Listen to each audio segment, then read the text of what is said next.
O alumnado do Colexio Froebel de Pontevedra recibiu esta mañá a visita de Orbil, a mascota do Salón do Libro Infantil e Xuvenil da cidade, con quen compartiron algunhas palabras, apertas e fotos. Esta cita forma parte das diversas actividades que se promoven dende o Salón, que este ano terá como tema central a lectura como revolución e a lusofonía como cultura convidada.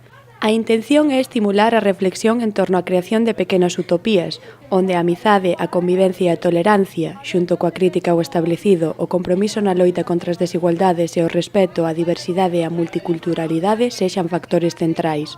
Ademais, tamén se pretende promover a reflexión e o espírito crítico nas novas xeracións dende os seus inicios. O Salón celebrarase do 22 de marzo ao 12 de abril no Pazo da Cultura e estará aberto ao público durante todo o día.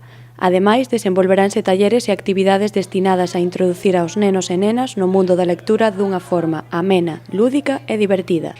A próxima semana, Orbil ten previstas máis visitas nas escolas de Cabanas, na Galiña Azul da Parda e Xeve, entre outras.